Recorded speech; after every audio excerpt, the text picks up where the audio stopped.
નમસ્કાર દર્શક મિત્રો, આપ જોઈ રહ્યા છો એનએન ન્યૂઝ. હું છું એન્કર અર્પિતા પટેલ. હવે જોઈએ અગત્યના સમાચાર. અમરેલી જિલ્લાના નાના લીલિયા ગામે કોમી એકતાના પ્રતીક સમાન મહાન સંત તોલિયા દાદા બાપુની દરગાહ શરીફ ઉપર 15મી ઓગસ્ટના 2024 આજના દિવસે આસ્થા બીમ્સ હોસ્પિટલ અમરેલી દ્વારા નિદાન કેમ્પ, રેડક્રોસ સોસાયટી અમરેલી દ્વારા બ્લડ ડોનેશન અને વૃક્ષારોપણ સહિતના કાર્યક્રમોનું આયોજન કરવામાં આવેલું હતું. આ આયોજનની અંદર ખ્યાતનામ ડોક્ટરોનો ઘણો દર્દીઓએ લાભ લીધેલો હતો અને આ કાર્યક્રમને સફળ બનાવવા માટે દરગાહ પરિવારના પીરે તરીકે અહેમદ અલી બાપુની નિગેબાનીમાં યોજવામાં આવેલ હતો એમ દરગાહ પરિવારની યાદીમાં આદિલ બાબુ સૈયદ દ્વારા જણાવવામાં આવેલ છે. Reporter Asif Juneja, NN news, Ahmedabad. દર્શક મિત્રો, તમારી આસપાસ બની રહેલી અવનવી ઘટનાઓ વિશે જાણવા માટે એનએન ન્યૂઝને લાઇક કરો, શેર કરો, સબસ્ક્રાઇબ કરો અને બેલ આઇકન પ્રેસ કરો, જેથી આપને નોટિફિકેશન્સ મળતી રહે.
નાના લીલિયા ગામે દાદા બાપુની દરગાહ શરીફ ઉપર આજે 15મી ઓગસ્ટના દિવસે બીમ્સ હોસ્પિટલ અમરેલીના સહયોગથી આજે નિદાન કેમ્પનું આયોજન કરવામાં આવેલું હતું.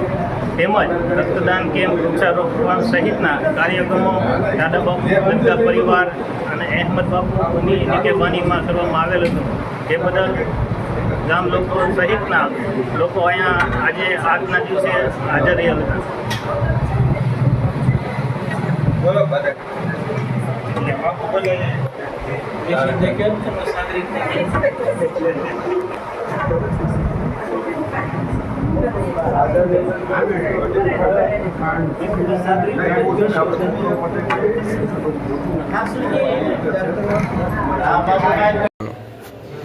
અમરેલી જિલ્લાના નાના લીલિયા ગામે દાદા બાપુની દરગાહ શરીફ ઉપર આજે 15મી ઓગસ્ટના દિવસે અમરેલીની બીમ્સ આસ્થા હોસ્પિટલના સહયોગથી નિદાન કેમ્પનું આયોજન કરવામાં આવેલ હતું.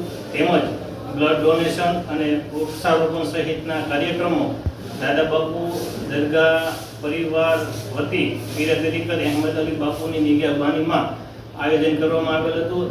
આ આયોજનમાં આજુબાજુના ગામના અને ગામના ઘણા દર્દીઓએ આ આયોજનનો લાભ લીધેલ હતો.